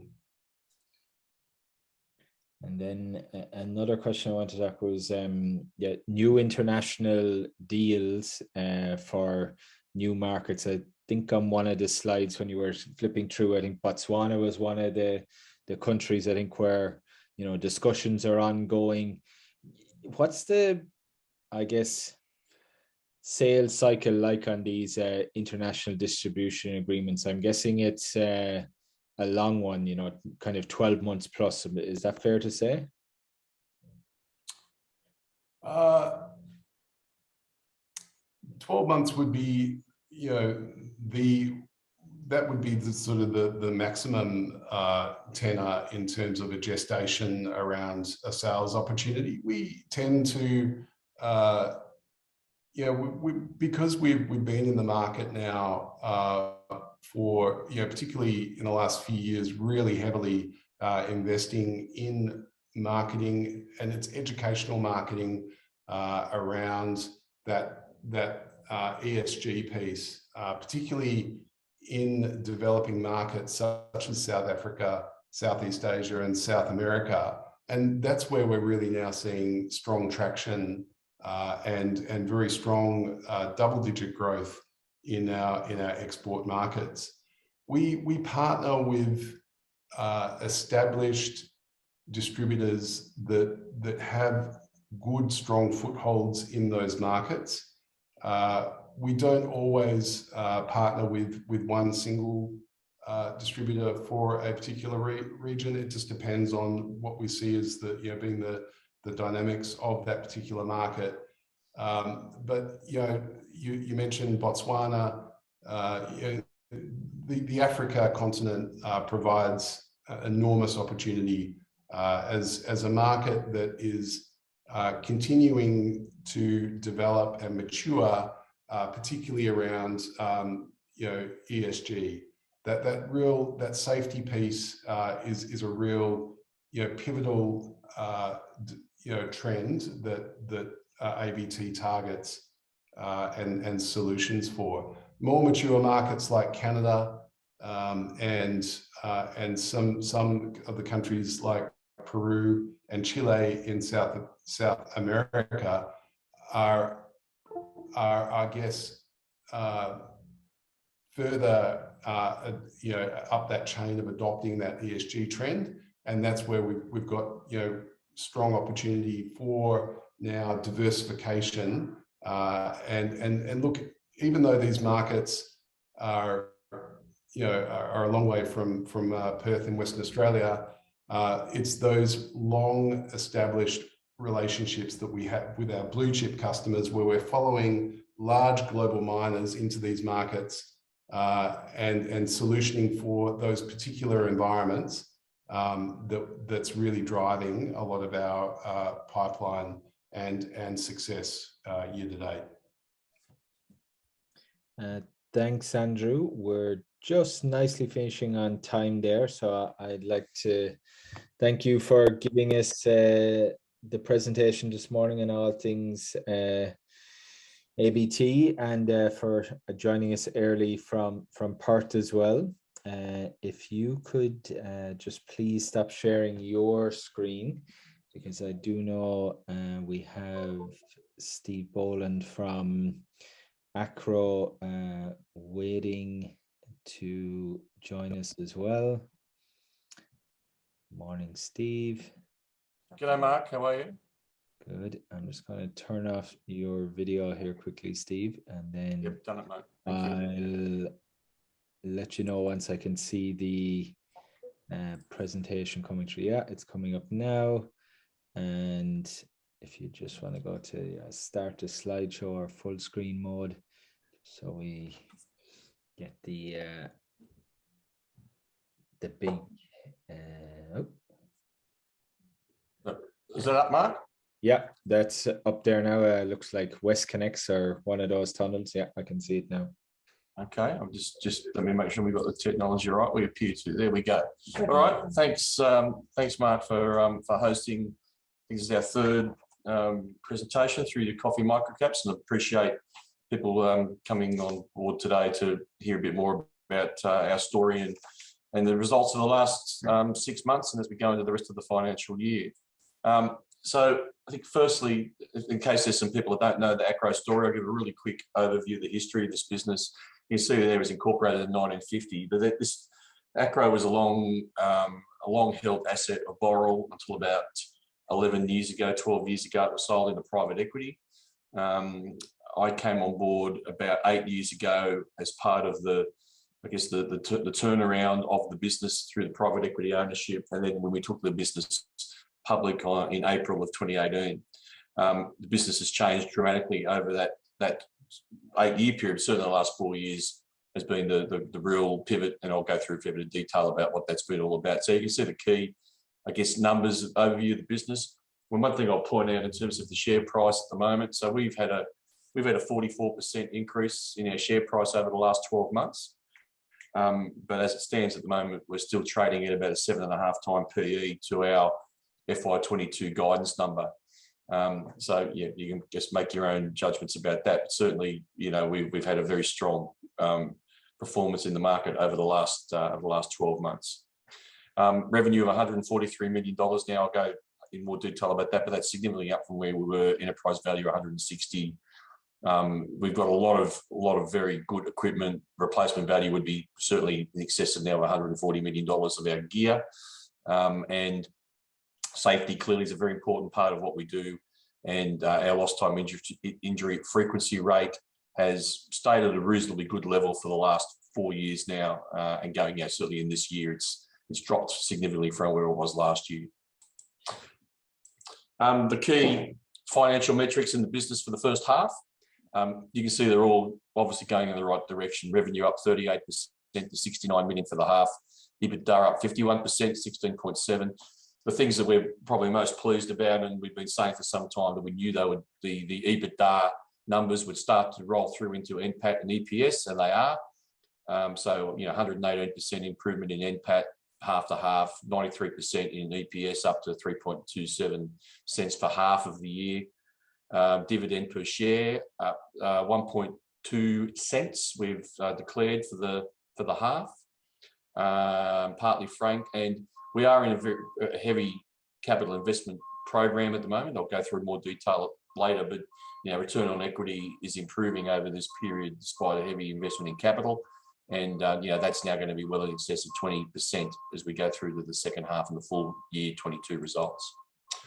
In the first half, the main things that were, I think, key achievements, we are still primarily a project-to-project business. We rely very heavily on, certainly in our Formwork business, continuing to win new work on an ongoing basis, and that secured hire contracts number is the key performance indicator for the business. So we're up 33% year on year to $23.4 million worth of hire contracts secured first half.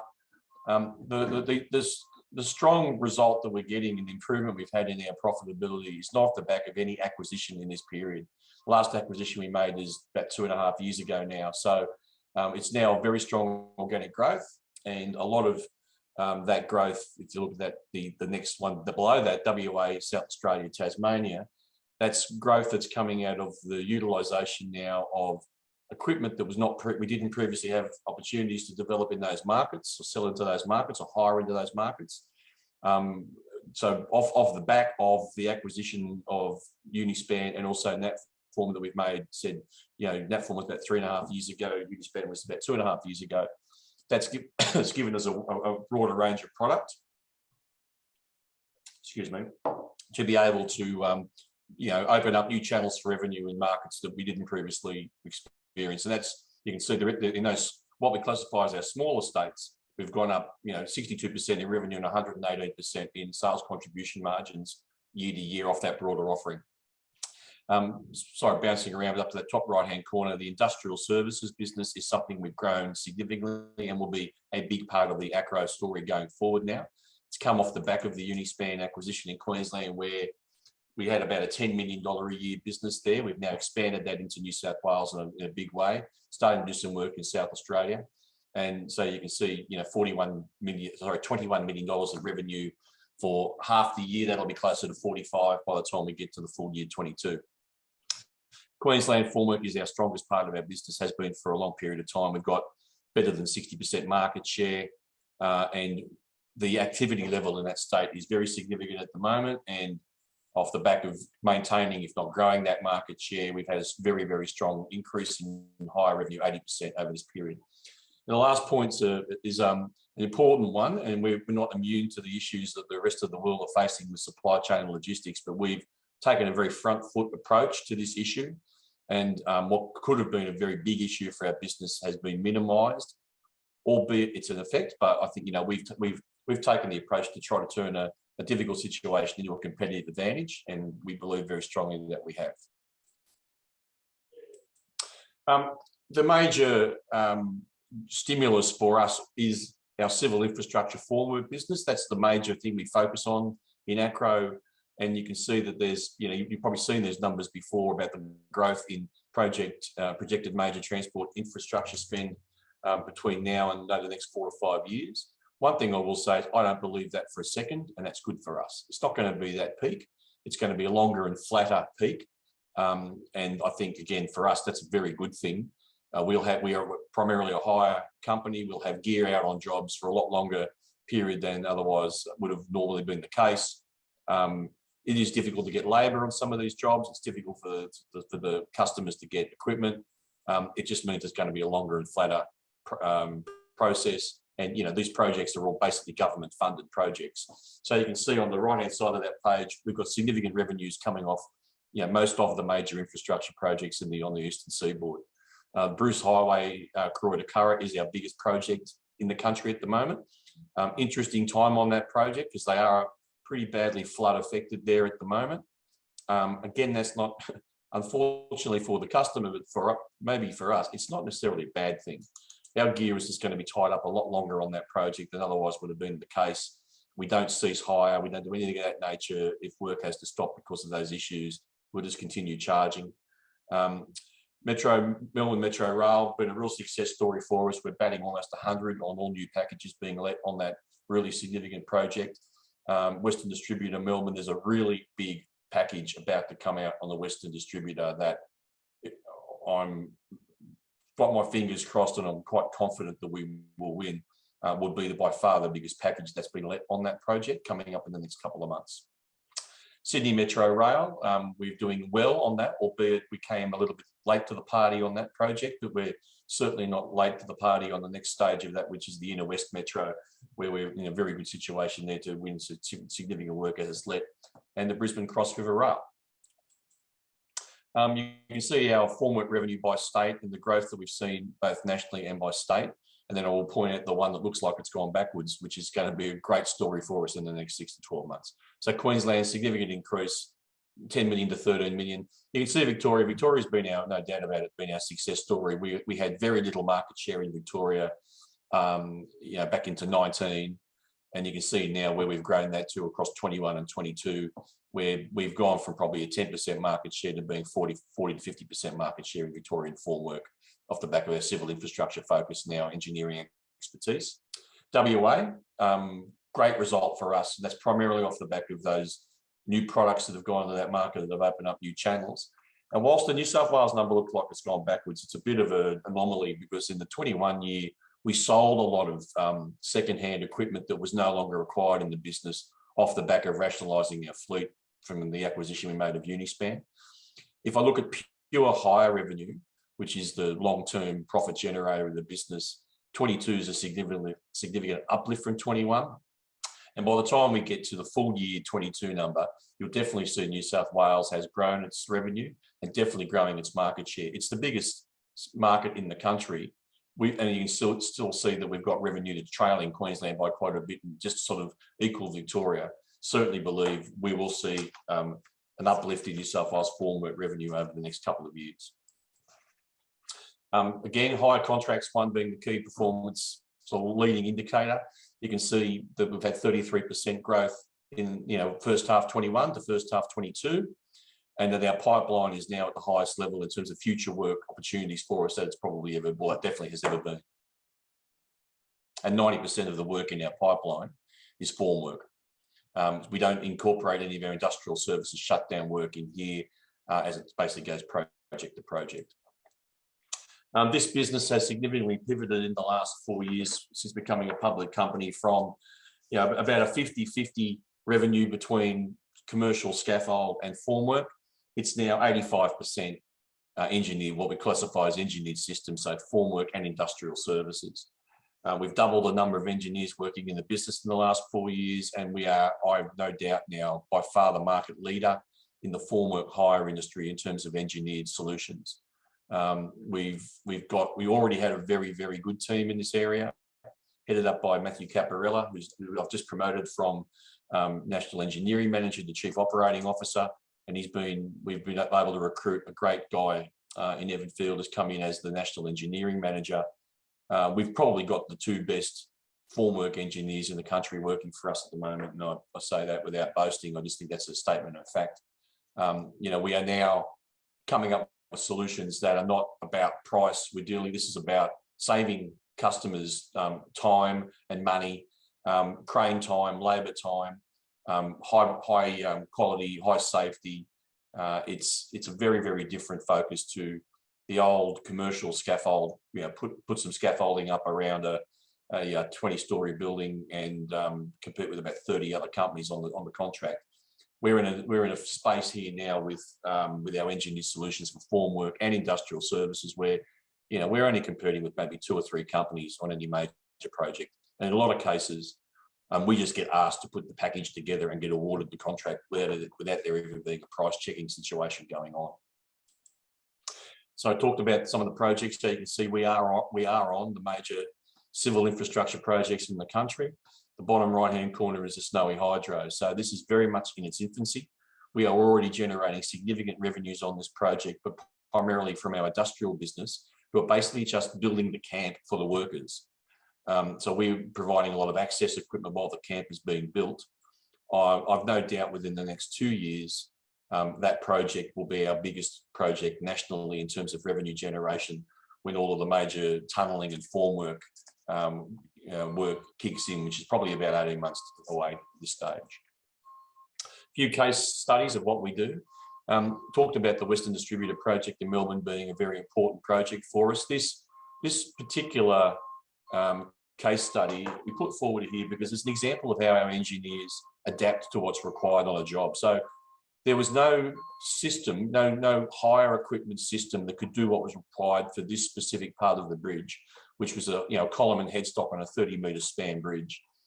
So rather than throw our hands in there and say, sorry, we can't help you, we went and built a system and sold it onto the project. So we didn't hire that equipment, we sold it onto the project to do what was required.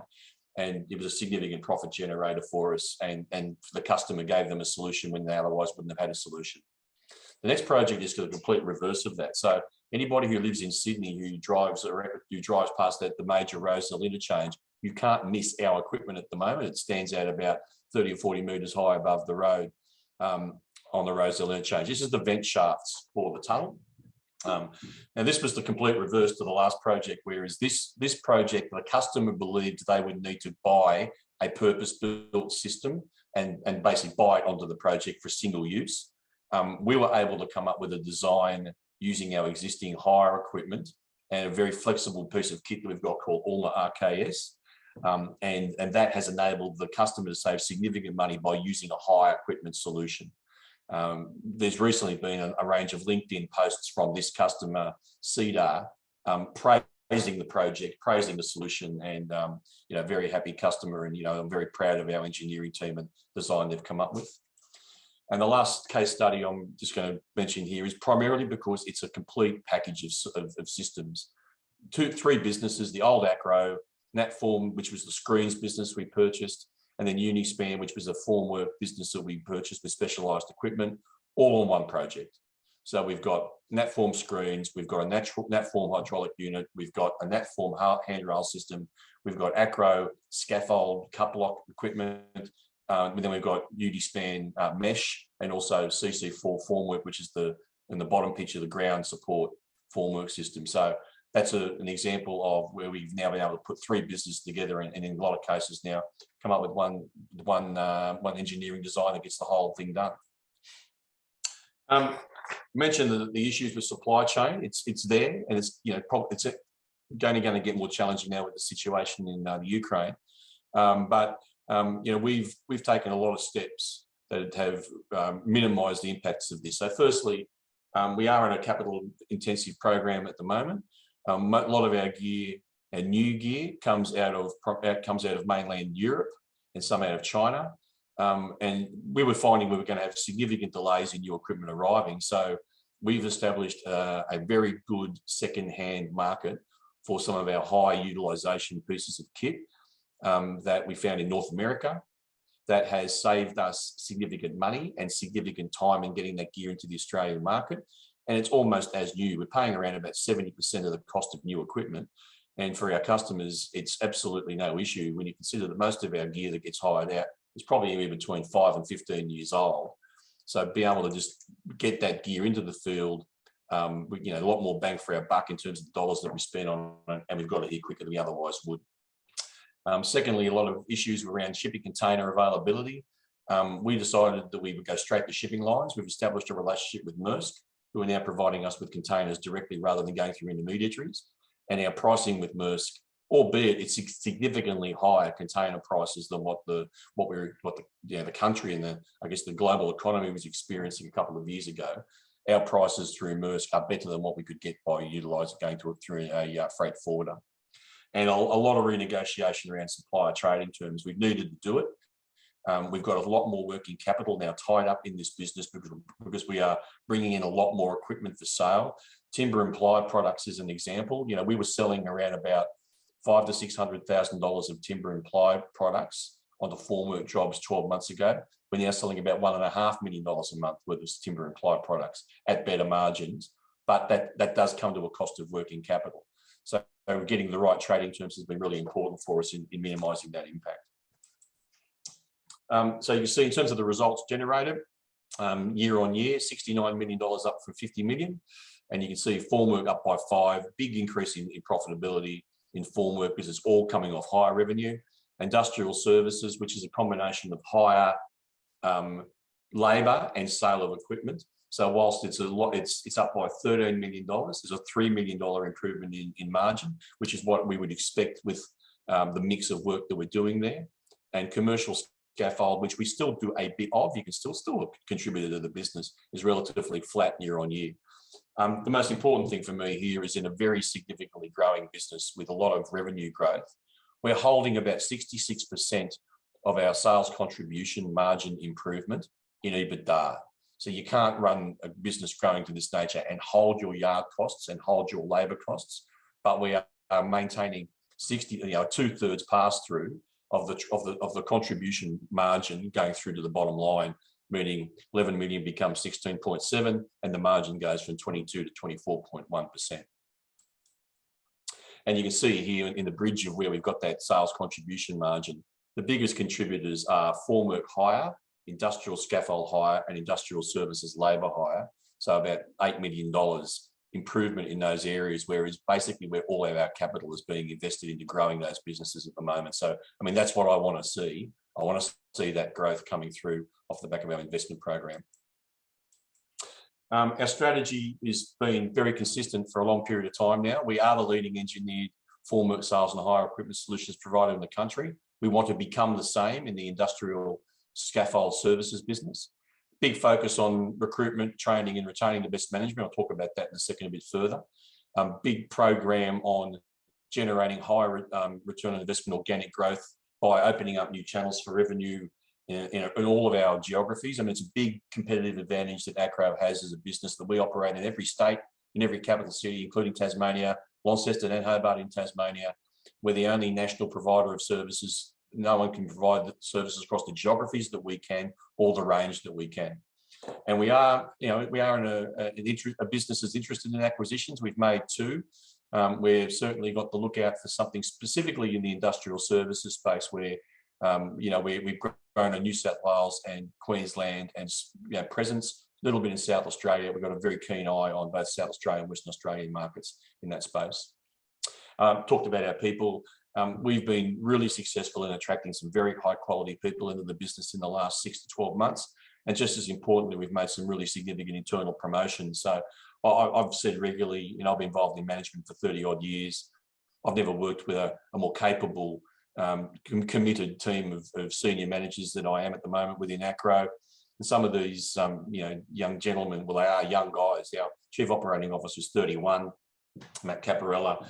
Jason Majan, who runs the Natform business, the screens business nationally, is a 29-year-old, not on this page, but Jan Pienaar, who's the Queensland GM, which is basically half our business, is a guy in his mid-30s. We've got terrific young people in the business and a great team overall.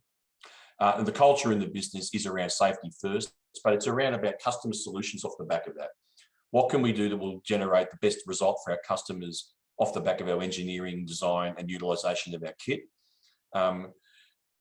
In terms of internally, it's a very open, honest and constructive culture. We are one team. It's very results orientated though, very demanding in terms of producing the results in the business. We have 12 grand finals a year. That's the result at the end of each month. And we have a Super Bowl at the end of June is the way we talk about it. Short to medium term opportunities, continue to grow the industrial services business and look at and potentially M&A activity in the west and the south. Grow the market share in New South Wales formwork. Keep capitalising on the project pipeline in Queensland. Continue that organic growth push into the other states off the use of new products and opening up new channels. Expanding our engineering service to have a more complete turnkey design solution for customers off the back of our new National Engineering Manager, Evan Field, who used to run his own business in this space. He basically was providing engineering design services to most of our major clients, and getting paid for that service. We're now looking to expand that into Acrow and to continue to grow our market share in our screens and that form business. Lastly, for me, just outlook. We've just recently put an upgrade out on our guidance. We're now guiding to $145 odd million revenue for the year. We're guiding to sort of between 33.5, 34.5 in EBITDA, NPAT of circa 16, and EPS in the mid sixes. All those numbers, you can see, significantly up on last year. Clearly, we're 2 months into the year now. We know the January and February results. We're pretty happy with what we've seen for these first 2 months of the second half of the year. The reasons we can do these things is and put this guidance out is the lead indicator around secured high revenue that I spoke about. Up to the end of January, that's now 43% up on the same time last year. We've got a range of CapExes that we've placed for orders of equipment that won't arrive now until March, June. We will get over 40% return on investment on that kit when it comes in. We're not factoring in. We're factoring in very little return on that in this financial year. Most of it will be in next year. And as I said, our industrial services division is now forecasting revenue of circa 43 million. So we're extremely comfortable with that guidance. As I said, we're now 2 months into the 6 months of the second half. So, we can say with confidence that the guidance is accurate. Thank you. So, Mark, any questions? I'm happy to take. Just a quick one, Steve. The operating leverage as you move down from revenue to EBITDA to NPAT. I just wanted to dive a bit deeper in there. Is that purely from increasing volumes everywhere and better pricing, or the mix between the businesses, or kind of all of the above? That's kind of driving that real expansion in operating leverage. Yeah, look, it's a combination of all of that, and I think one thing to be recognised to start with, Mark, is that our equipment was already very highly utilised 2 years ago when we sort of went on our expansion program with capital investment. We're getting over 50% return. We target 40. We're getting better than 50% return on investment in the first year of any new gear that we're buying. So a lot of our growth has come off the back of we saw the market opportunities and we invested, and the growth in our higher revenue is now clear to see off the back of that. We are getting some improvement in prices. I mentioned timber and ply before. We used to be lucky to make a 12% margin on selling that as a consumable. We're now making between 25 and 30% off the back of there being a difficulty in the world market for that product, and we've opened up some very good supply channels that some of the other Australian companies haven't been able to do. And so it's a combination of all of those things. There's definitely just volume growth. There's definitely some margin growth. And as I said, the thing I'm probably happiest about is that, and this will continue going forward, even in a very significant growth period like we're undertaking, where our overheads are not by any means growing at the same pace as our sales contribution margin. As I said, 2/3 of that growth is going through to the bottom line.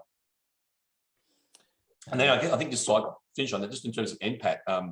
So we've been saying for some time, you will start to see our EBITDA flow through to NPAT as we get the scale. We're not the only area that's going up there is depreciation. Our finance costs aren't increasing. Our tax isn't increasing. So the EBITDA improvement is basically flowing straight through net NPAT. If we can just talk M&A for a second, I just wanted to kind of get your thoughts on, funding of M&A, given, you touched on valuation at the top of the presentation. So, using equity as part of any acquisition, or, raising money at this valuation to fund an acquisition, and just trying to get your thoughts on, taking debt on there, or just trying to, fund it out of cash and working capital, taking a back seat maybe for a half or 12 months. So look, the two acquisitions we've made in the past, we're not done with equity. They were done a combination of debt, vendor finance, and some issuing of script, if you want to call that, I guess, equity. But that's the way we've done the two acquisitions in the past. We are actually on a program at the moment to look for an industrial services business or businesses in Western Australia and South Australia primarily that would suit our sort of profile of the businesses that would suit the strategy of what we want going forward. We definitely will not be overpaying on multiples. We don't pay more than sort of low 4 multiples on EBITDA for anything. If anybody wants more than that, they're talking to the wrong potential buyer. It very much depends on the size. You know, some of the companies we're looking at, they're anywhere between sort of $10 million turnover nationally to $70 to $80 million turnovers. So I think, you know, clearly if we come up with something that's of a size of that sort of turns over $70 to $80 million, it would be a mixture of equity and debt.